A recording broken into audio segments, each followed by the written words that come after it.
Do you know what time it is? It's supernatural story time. And if you're easily scared, and even if you're not, there's only one thing left to do. Just turn off the lights, because these are stories that you listen to only in the dark. Somewhere in the snow. There we were in 4 feet of snow, 33-mile-per-hour winds howling on a massive frozen lake surrounded by heavy woods. The screaming of the wind was ear-piercing. The scenery contrasted it. The area was beautiful. Surely it was barren, but the faint smell of padded nature was enjoyable. There was not a single animal that strayed from their shelters. We were hungry, starving in fact. It was something out of a typical camping story. We were soaked and cold, scavenging for food and setting up a camp.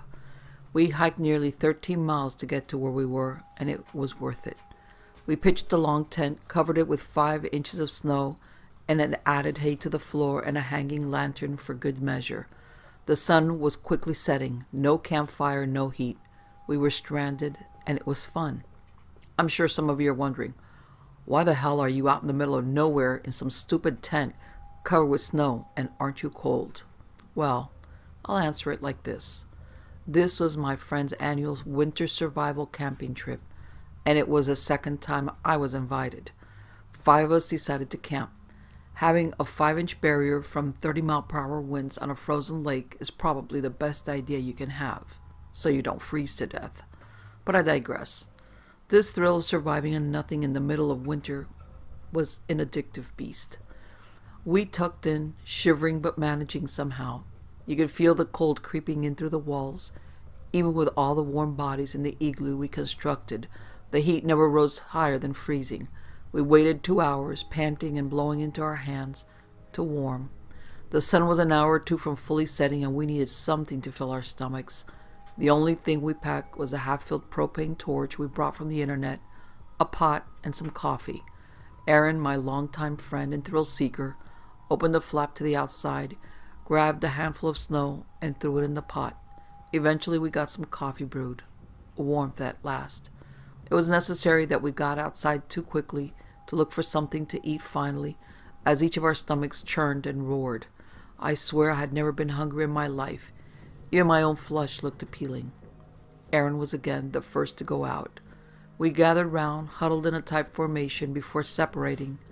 Aaron spoke. Guys, we've got to grab some wood for tomorrow. Pack it in our tent, and it'll dry by our body heat. He spoke and spoke, describing all the usual precautions and needs we discussed so many times before. This time he added, also, you guys better not fool around. Stick together when you can. I don't want anyone in... He stared off a ways into the woods. We all turned to look. He stuttered and carried on. Right. We don't want anyone injured. I spoke. Aaron, what's up? He stared at me and chuckled. Nothing, bud. Just forget about it. I made a face at him, pouting. I knew he didn't like being pressed, but I had never seen him in that state before. Oh, come on. I want to know. So does everyone else. Just look at them. I promptly saw movement on the lake behind Aaron. A massive puff of smoke traveled across the lake. In the snow I thought I saw a silhouette of a coyote or dog, but that quickly disappeared. The sun was about 3 fingers away from the horizon. 45 minutes left. Aaron looked back at the sun, measured it out, and confirmed my suspicion and quickly ushered us to find berries. But something was off. As soon as we moved out, it felt like dark overcame the area too quickly. Ted, the guy I paired with, noticed it too. He told me not to worry and to just look for some bushes near the base of trees, find some red berries and grab some of the leaves to check if it was edible or not. Sure enough, we found some right before we heard a scream. It was so loud, it sounded like it happened right next to us. It was Aaron. I could tell by the squeaks in his voice as it crackled to a whisper. Where the fuck was he? The thoughts ran through my mind like lightning down a tree. I felt burdened by a heavy sinking feeling that nothing was right. We ran in, paired together, searching for Aaron, looking for a trace, a single trace that he might even be okay. Another scream. And another. It was like it was looping and getting closer. We sprinted as fast as we could in that 4 feet of wet snow. The fear coursing through our veins, it was hotter than our blood, thicker than sludge. We couldn't keep it up, not for long. The screams seemingly were getting even the nearer. I looked back and saw something I couldn't distinguish right away. It looked like a dog, but its face wasn't right. Its body was misshapen, somehow deformed like a human on all fours, or some grotesque dog body with reversed limbs. It was screaming. It sounded like Aaron in pain, like the time he shattered his femur and the bone broke through his skin. I picked up pace. I left Ted behind. I got to that tent and hid like a weakling. The screaming stopped. Ted jumped in and scared me to death. He was pale, really pale. I noticed a bite mark on his side, and he turned around, plumb drunk, fell over. He was missing his lower back, flesh torn and all. I tried not to puke. I looked over his spine and muscles. They twitched before he let out one final exhale. I looked behind me, feeling the glare of eyes, and jumped around to see the other 2 guys sitting in the corner, freaked out. I turned back around and Ted was curled up in the fetal position, upright, no cuts or no gashes, nothing. He stared at me shiftily. "What did you just do?" Ted looked like he had seen a ghost. I answered with a direct, "Huh?" and was swiftly greeted with, "You were out there for 30 minutes and there was screaming. Where's Aaron?" I said I was looking for him with Ted, and he sighed and he shook his head. "What are you talking about?" I glanced outside for a second and looked back in the tent. "Ted, you were right behind me. You had a massive bite in your back. I thought you were dead." Ted turned really pale. Ted exclaimed, "Are you seriously going to play a ghost story with us? Aaron's in on it, isn't he?" I couldn't quite figure out what he was talking about until I was told Aaron's apparently infamous story of a dogman chasing teens and swallowing them up. They stopped and realized I was serious. The deadpan I gave them would suffice. We got out of the tent and motioned towards the woods as a group. The screaming roared through the howling wind. The 2 guys ran back in the tent to hide out, but Ted and I started to walk towards the sound. In the distance, we saw something silhouetted hanging from a tree. Ted gripped my arm. We got close and saw Aaron, his eyes bulging out and staring down at us. He looked like he was hung for a few days, and none the less by his own intestines. I puked, Ted puked, and I puked again. The screams wailed. I punched Ted in the shoulder. He looked up. Aaron's dead body was screaming as he fell down, impacting into the snow. It was on repeat again. We heard it over and over again. The snow plume subsided. Behind his body was that macerated dog thing. It sniffed him and tore a piece from his hardened face. I could see it clearly. It had 2 mouths. It had human hands, but its legs were canine-like.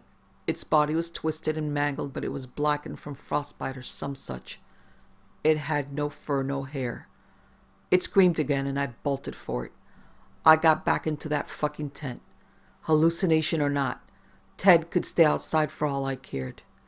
The wind stopped abruptly, and I somehow blacked out or fell asleep. I woke up in the morning alone.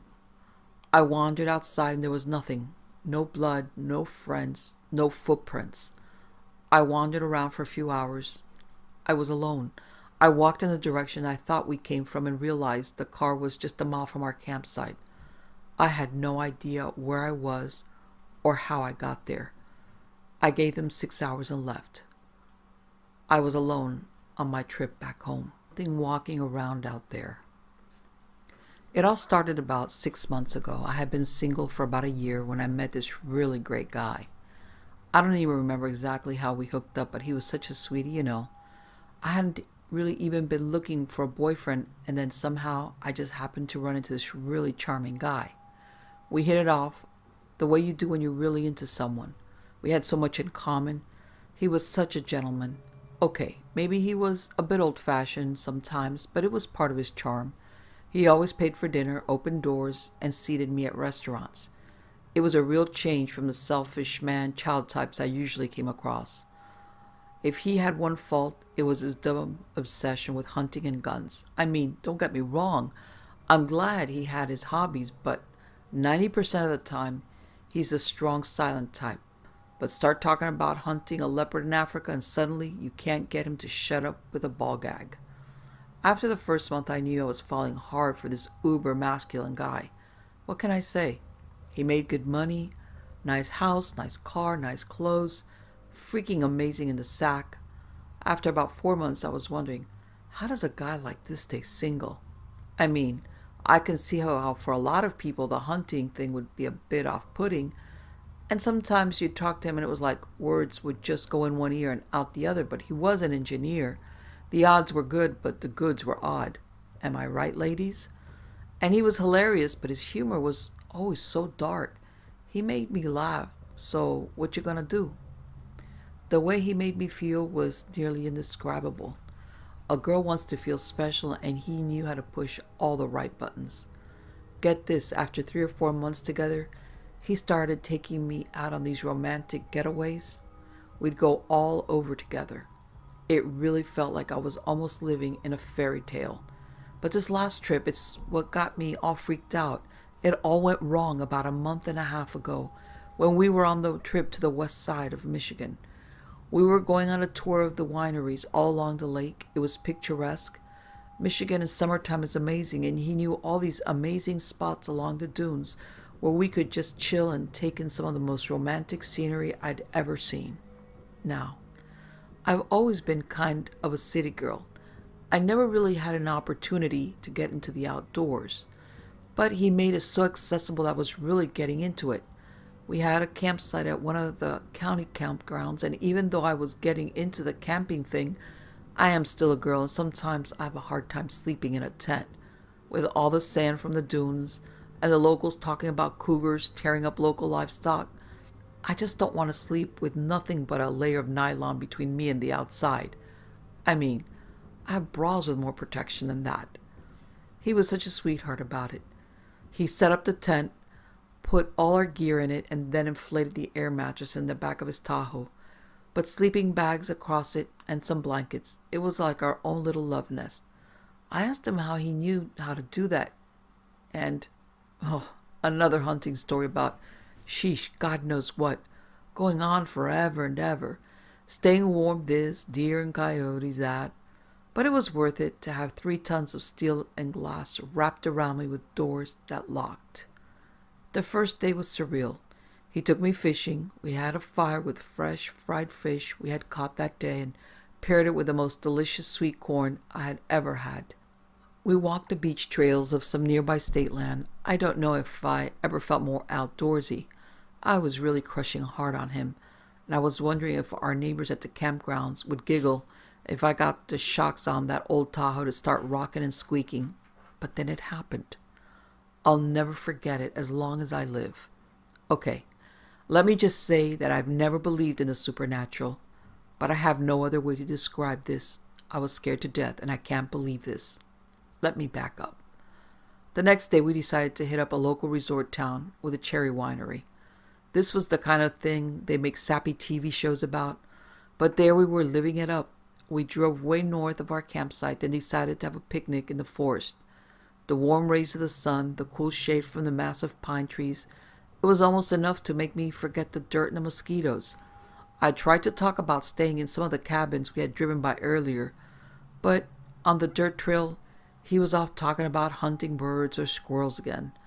We hiked along what he called a 2-track for maybe a mile when we came to a little clearing, and we started eating the lunch we had packed. This was the kind of scenery that made me glad we had left the city. Everything was going fine. We were wrapping up our meal when suddenly he got a weird look on his face. He actually shushed me. The forest had gone dead quiet. A minute earlier, birds were chirping and squawking across the clearing. Squirrels had been chattering. But now, nothing. There was just this roaring silence. I could tell he was worried. He tried to play it off and asked if I was all done. I have to admit the feeling of the silence was pretty eerie, and I could feel my bladder urging me. I asked him where the bathroom was, and he kind of laughed at me and told me to pick a tree. Oh, a new first for this new outdoorsy lifestyle. Well, whatever. I just wanted to get out of there. The animal noises hadn't come back yet, and I didn't want my boyfriend around to see me do my business in the woods. I found a convenient tree to lean against and squatted down. Afterwards, I wiped with some of the hand wipes I always carry with me. They're so convenient. I felt the pang of guilt until I remembered they were biodegradable, so there would be no problem letting it dissolve there in the forest. We hurried back to his truck, and it was the most disturbing feeling I have ever had. The breeze had started back up, but the forest was still silent except for the moan of trees in the wind. It felt like we were being watched and followed the entire time. Sometimes I thought I could hear something moving in the woods on either side of us, but at that point I just chalked it up to my imagination. My boyfriend was moving at a deliberate pace, and I was doing my best to keep up, but years of walking these kinds of paths had made him much faster than me. He kept turning around and scanning the forest, probably scanning for deer or partridge or whatever was around. Things were better once the truck was in sight.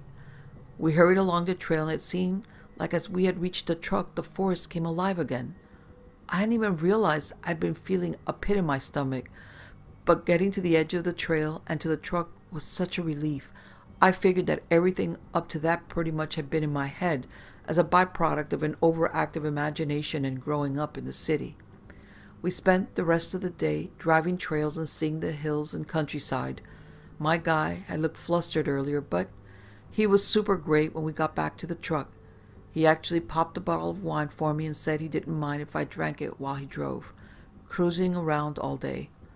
Of course, me with my small bladder, that meant that we kept stopping every 15 minutes, but he was great about it. He even grabbed me some water so that I would stay hydrated and not get hungover from that sweet wine. All in all, I must have left tissues all over the national forest. The sun was starting to set when we decided to start driving back. I wish we had left sooner. If we had, maybe I would have been spared seeing that thing. According to my man, you weren't really lost until you didn't know where you were and you cared. While with the sun going down and the main road nowhere in sight, I was starting to care. The sun was already in the trees, but not all the way set by the time we found the dirt road that connected us back to the state highway. Great. Now we only had to drive across the entire county to get back to our campsite in the dark. I was starting to complain when he told me to look at the bright side. His optimistic attitude is usually a plus, but now I could punch him. I just wanted hot food in my stomach and some sleep. He started driving down the path, but stopped as we neared the edge of a clearing with a large field. I was about to complain again when, to my delight, I could see the entire field lit up with a green glow of fireflies. He turned the engine off, and we sat taking in the summer air watching the fireflies. Okay, I have to admit, even being hungry, I was impressed. We sat there in the dusk admiring the view. We had only been there for a few minutes when the fairy tale twilight turned into a nightmare. I think I noticed before he did. So much for being a mighty hunter. The fireflies suddenly all went dark and all sounds from the forest stopped. It was just like earlier, but this time at the far edge of the clearing I thought I saw the biggest wolf ever. This thing was massive, and it was just sitting there on all fours like it was watching the meadow. "Is that a bear?" I asked him suddenly, getting excited and nervous. I was finally going to show this rugged man a thing or two. "Roll your window up now," he commanded. I wasn't used to hearing him talk that way. It was so forceful and so demanding. I was so shocked I almost couldn't understand what he was saying. Dazed, I put my hand over the button. As I pressed down, the little mechanical whirring of the window motor seemed like a jet engine. The thing in the meadow immediately noticed and turned toward us. I could see its freaking ears perked as it turned its head toward the truck. Then this thing started to run towards us across the meadow on all fours, bounding towards us. I started to feel fear like I've never known before. I could feel my heart climb into my throat as a deep primal fear took over my body, and I started to cry. I had the window button pressed all the way down, and I started bawling at my boyfriend to start the truck.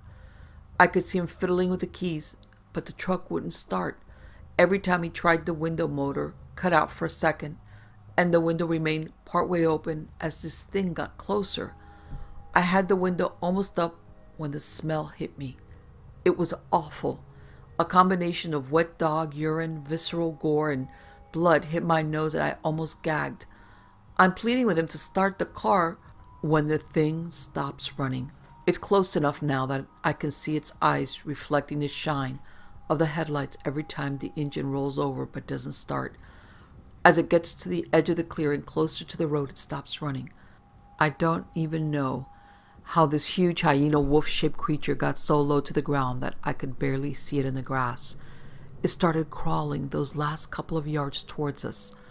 I took my eyes off of it to check back on my boyfriend, and he's still fiddling with the keys and trying to roll the rest of the window up, which is making mine go up even slower.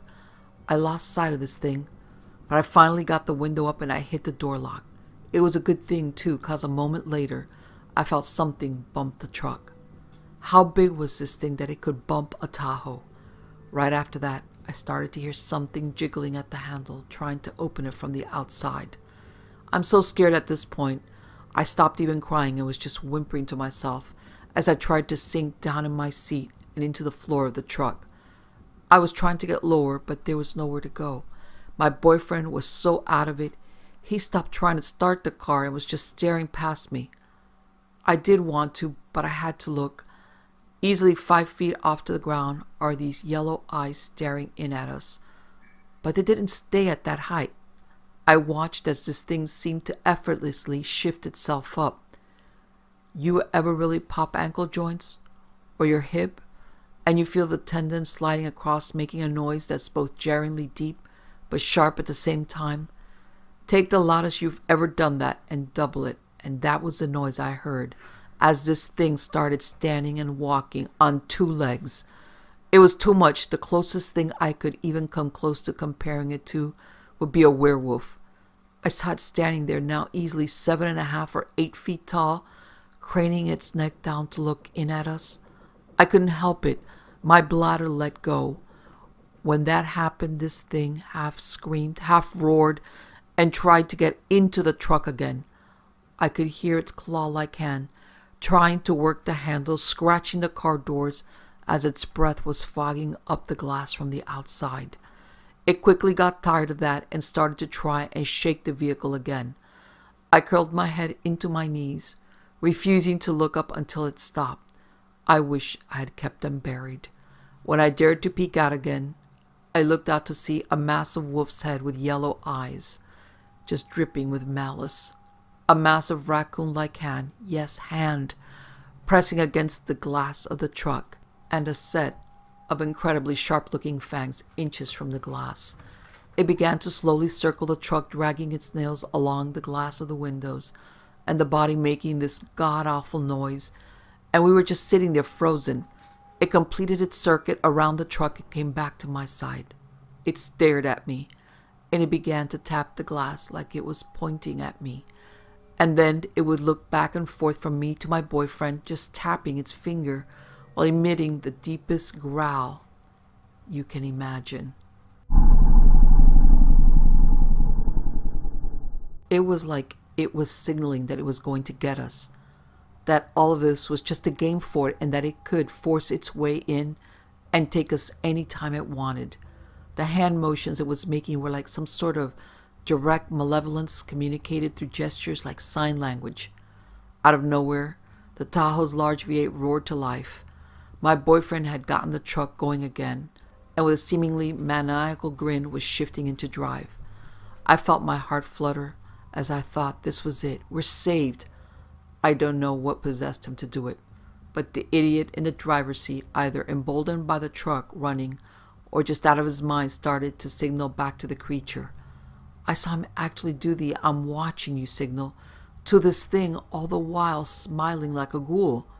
He opened it up, and after what felt like an eternity of the throttle sucking air and the tires spinning on dirt and gravel, we shot forward with a little fishtail that showered this creature with dust and pebbles as we peeled away. Over the road noise I heard something awful. I hadn't been in the outdoors long, but what I heard sounded like the loudest, most intense fox scream turned howl that I could imagine. I turned around and wish I hadn't. I saw it pop back down on all fours. It started chasing us. I turned and looked over at my boyfriend, who had his foot bearing the accelerators. His speedometer and tack needles both jumped alive.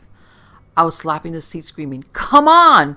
as something like a blend from the werewolves of Van Helsing and the underworld was barreling towards us. It was actually gaining on us as we passed 45 miles an hour. I don't know how we made it, but as we reached 60 miles per hour on the dirt roads, we started to make distance between us and it.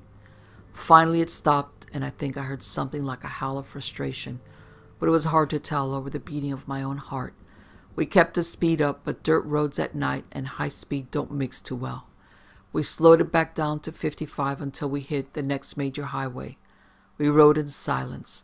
I wanted to ask about that thing, to make sure I was still sane, but the wet capris and smell of shame reminded me every time I tried to move to get comfortable.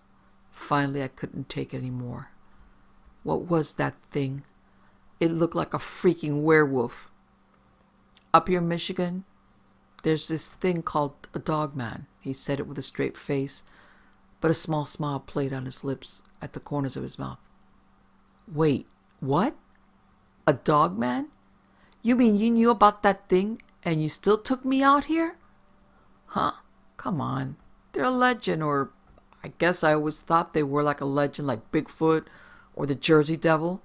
Something the weirdos on the History Channel or Animal Planet love to talk about. I mean, I've hunted these woods my entire life, and I've only ever seen one gray wolf.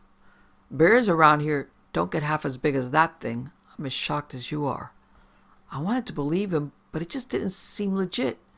We all have our own way of dealing with stress, but he seemed more like a kid in a candy store than someone who just had a traumatic experience. In my mind, I could already see him gearing up to track and hunt this thing. He was probably selecting a rifle in his mind right now. Can you just pull over somewhere? I don't want to ride around like this. He looked over at me and realized I'd wet myself. I don't know if I even saw his expression change. He really was such a sweetheart. He drove us to the nearest town with a Walmart, and luckily there was a 24-hour car wash right down the street. He ran in and bought me some dry clean clothes. Afterwards, he took us to the car wash and cleaned out the truck while I changed in the restroom. I wanted to be sick. The way the thing looked at me, it was like it was looking into my soul and was trying to destroy me. He saw the same thing I did, right? How could he be so nonchalant about it? Did he really try to intimidate a freaking werewolf? Breathe, I told myself. Deep breaths. By the time I had calmed down, he had finished cleaning out the car. I climbed in and felt a little bit better now that I wasn't sitting in my own urine. He looked me up and down as I got back into the car. Let's go get something to eat and get back to the campsite. This will all seem better in the morning. Are you out of your mind? There's no way I'm sleeping outside anywhere near here. After what I just saw, I don't know if I want to be outside ever again. Oh, okay, I can see you're scared. Tell you what, I'll find us a hotel, and we'll sleep there tonight and get our stuff and go home in the morning. How does that sound? The suave, charming sweetheart was back, but I wasn't going to let him off that easily. A nice hotel, inward-facing doors. I want brick and mortar around me. Sure thing. I'll see what I can do. Let's just get something to eat and you'll feel better. Eating was the last thing on my mind. How could I even think about food at a time like this? I swear it must be nice to be a man. Everything's so simple. But I relented and we found some fast food place along the interstate and a hotel nearby. He booked us a second-story room in a decent chain hotel. It was nice and even had a full balcony through the windows. I thought I was going to be awake forever because every time I closed my eyes, I saw that thing snarling at me in the darkness. But it didn't take me long. Fear must have triggered exhaustion because as soon as I snuggled into those hotel blankets, I was out. I got several hours of dreamless sleep before I started having the nightmares. In my dreams, the Dogman was chasing me, but there was no truck. I tried to run, but no matter how far or how fast I ran, it wasn't fast enough. It was that dream running where you feel like you're trying to run through taffy, and no matter how hard you push, you can't move any faster. As I was running, I was crying for help, and I saw my boyfriend up in a tree stand. I called for him to help me, but he just sat and watched as this thing got closer and closer to me. Finally, it caught me, and just as it was about to tear into me, the dream changed. Suddenly, I was running through the forest. I was big and fast and powerful. I could smell and hear everything. Nothing in the forest was hidden to me. It was tremendous. I had something clutched in my hands, but now I was running, full on running. I was looking for something. There was a familiar scent on the breeze, and it was getting closer with every step I took. Once I had locked into the smell, I knew which way to go. I kept my nose in the air and barreled forward, making sure to never lose the scent. Finally, I got to a bright and noisy area. There was enough trees nearby that I could hide well enough, but I didn't want to be in the light for long. I came up to the building with the smell I was following. I recognized the hotel from the outside. Swiftly and silently, I jumped up onto the second-floor balcony, peering into the room. The lights were off and the curtains drawn, but from the cracks, I think I could barely see two people inside asleep. I put down the contents of my hand, jumped down back into the wooded area. Then the dream faded into blackness. I woke up the next morning, hoping for everything to be a dream. I couldn't wait to get out of there. I opened the curtains. It was a beautiful view, but I couldn't believe some litterbug had left tissues where they would blow up onto the balcony. But with everything going on, it was the least of my worries. We ate breakfast at the hotel, and then we left to the campsite to get our things. To say the campsite was destroyed would have been an understatement. Pieces of the tent and our gear were torn up and thrown about. We tried to ask the other campers if they had heard anything, but none of them wanted to talk and were apparently all too busy getting out of there. Apparently it was the work of a bear or some damn teenagers. We salvaged what little we could and took the rest of the campground's dumpster. I have never seen a man smile so much while doing cleanup, especially with his possessions all torn to shreds. You'd have thought it was his birthday the way he kept smiling. Definitely a bit of a screw loose, but if he likes cleaning up, there's a point in his favor. I'm still just wondering how he's keeping it together when every other minute I feel like breaking down sobbing. Soon enough, we had it cleaned up and were back on the road. Hours and many miles later, we were back in the city. He dropped me off at my building, making sure I made it to my building all right, and then, alone in the safety of my own apartment, I collapsed. I cried my eyes out. I bawled. I wanted to tell someone so badly, but who would believe me? I thought about calling my family, but they'd probably think I was on drugs or hallucinating or something. Who was going to believe I had seen what amounted to a werewolf? I thought about looking it up online, but it was too much. What if other people had also seen one? What if they had drawn pictures of it? I don't think I could deal with looking at a good picture of one. I was so shaken up it was unreal. I just kind of curled into a fetal position and rocked myself back and forth. Hours passed like that. I didn't want to fall asleep for fear of the strange dreams and nightmares again.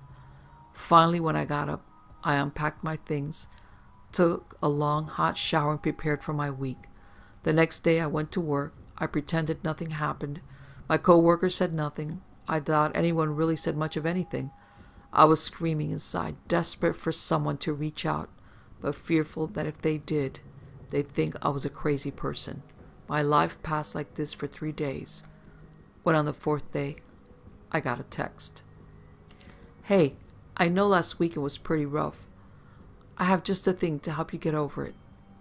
I don't think I'll ever be over it, but what have you got in mind? I replied. I booked one of those cabins up there, one of the ones you were so charmed with. Come up there with me. When you fall off the horse, you have to get right back on. Are you out of your mind? Sent with a couple of choice emojis. I can't believe who would ever want to go back there. It'll be fine. Cabin has its own power and generator. No tent, no trails. I was fuming. The last thing I wanted was to go back anywhere near where I saw that thing. I was thinking it had to be suicidal to want to go anywhere near where that thing was. But I was desperate for someone to talk to about this. I needed to unload to someone that would believe me. At least with him, I knew he would believe me. I knew I could talk to him without being thought of as a crazy person. After a few more exchanges, I relented, and that weekend we would be heading back up for another wilderness weekend, albeit in a cabin and not a tent this time. That Friday, he came to pick me up. As I was loading my stuff, I couldn't help but notice a couple long, heavy cases in the back. I may be from the city, but I know what a rifle case looks like. So maybe he was a little more freaked out than he was letting on to. Getting out of the city, we did a lot of the boyfriend-girlfriend small talk. A lot of it was the same old BS, but I wanted to be tippy-toe around the elephant in the room as long as possible. Finally, when I couldn't stand it anymore, I asked about the guns. "Oh, those?" he said with a big shit-eating grin. "Well, I just wanted you to feel safe, you know. I figured that if you saw me, those things would put you at ease, help you relax a bit while we're out there." That thing was basically a werewolf. Jesus, do you really think you could stop it? Did you bring silver bullets? He just kept grinning that stupid grin. Nope. No silver. That's probably just for the movies anyway. I brought along my .460 Weatherby Magnum and my 10 semi-gauge auto, all with some kick-ass handloads. Trust me, that rifle is meant for stopping Cape buffalo and elephant. If something were to mess with us, it won't live long enough to wish it hadn't. You're not going up there after that thing, are you? What? No, that would be crazy. You don't track dangerous game into its den if you want to live. You lure it into you. There was that dark humor and exuberance again. I spent most of the trip listening to the exact specifications of each round he had packed and how he had always planned to save that rifle should he ever get a chance to hunt in Africa. That got him going on Peter Capstick in his books. Well, at least one of us was confident. We got to the cabin, and I have to admit it was beautiful, but a bit too close to our encounter for comfort. Cell signal came and went, but I was grateful to see a landline in case of emergency. We got all our stuff inside within a couple of trips, and even though it was warm out, he started building up a fire in the fireplace. I wanted to get over my fear, but there was no way I was going to be outside after dark out here. Some things are just a bridge too far. The indoor plumbing and hot shower were nice. The steady hum of the generator was somehow reassuring as well. It was gas-operated, supplied the cabin with enough electricity for the modern appliances inside. There was a 3-ring binder with what to do in case anything were to happen. I was a little dismayed that it couldn't be accessed within the house. The owners had built an adjoining shed that you had to walk around the outside to reach. Still, a modern generator shouldn't fail, and I noticed the oil lanterns and massive flashlights in case they did. We settled in, and I began to feel more at ease. We watched the sunset into the trees, and I listened to the sounds of the water and the forest as I sipped wine and read. Things were going well. It was a little off-putting that the bedroom windows didn't have blinds, but they were the small windows set up high on the wall, and we were so far removed from people it wasn't like we had to worry about nosy neighbors getting an eyeful. I changed into night clothes, and we crawled into bed. The night was well illuminated by an almost full moon, but I didn't care. I knew that things like werewolves didn't really need the moon. Apparently they could come out whenever. It was the most reassuring thought as I tried to get to sleep. I was almost there when I thought I heard it. It was like a gentle scratching, followed by what sounded like a windshield wiper that keeps going when the glass is dry. I froze. My heart started pounding out of my chest, and I wanted to scream. My eyes popped wide open, and I wanted to throw the covers over my head like a child to make the monster go away. This was a mistake. How could I have been so stupid as to think coming back anywhere near here was a good idea? As slowly as I physically could, I rolled over to face my boyfriend, sure that he would be freaking out about the weird sound in the night. Oddly, he wasn't. He was just sitting there relaxed, both eyes open, watching me. What was that? I hissed, freaked out and trying to make as little noise as possible. Probably just some animals smelling the house. They do that to get a scent. He had that wolfish look in his eyes, like he was enjoying my discomfort. Maybe it likes your scent. I wanted to deck him as he began to playfully claw at me. It was absurd. Here I was freaking out about a 7-foot monster, upright, bipedal canine, and he was teasing me about it. Knock it off. I'm serious. I pushed him to emphasize my point. He just grinned and tried to play it off. I wasn't having it. I wanted to get some sleep. It was late and I was wound up. Okay, enough. I get it. Just talk to me, okay? I'm all nerved up and you seem different this week. Different? How? I don't know. Distant? Like you're propping me up for something, like you're psyching yourself up for something, but you can't bring yourself to say it. Just talk to me, will you? Okay. I don't really know how to respond to that. I'm not any different than I've always been. Okay, well, maybe I am. I'm freaked out, so just talk for a bit so I can fall asleep. Talk about anything. Talk about hunting. Tell me about that big rifle. Getting him to talk about hunting was going to accomplish 2 things. It would get him to talk about a subject he loved. Meanwhile, bore me enough that I might actually feel like I could get back to sleep. I listened to him tell me about how powerful it was, how it kicked like a mule to shoot, especially with the big heavy rounds he had for it. Apparently, he had been planning an African safari for dangerous game for some time. He had always wanted to hunt lions, tigers, hippos, crocs, you name it. He had a full head of steam, but I didn't mind. I dozed off just as he was telling me how predators hunt with the cries of animals in distress, and that hunters in Africa will sometimes go on hunts for prey animals just to use them as bait for the dangerous game they want to lure in. All very fascinating for him, I'm sure. For me, it was just the trick to doze off again. I don't know how long I was out, but I woke with a start when the generator stopped. The reassuring hum of the generator was gone. All of the man-made light of the room was gone, and with no white noise from the fan, the air immediately began to feel stifling. I began to panic. I looked over for my boyfriend, but he was gone. I wanted to call out, but I was terrified. I looked over at his side of the bed. His suitcase was there, his keys and his phone were there, but there was no sign of him.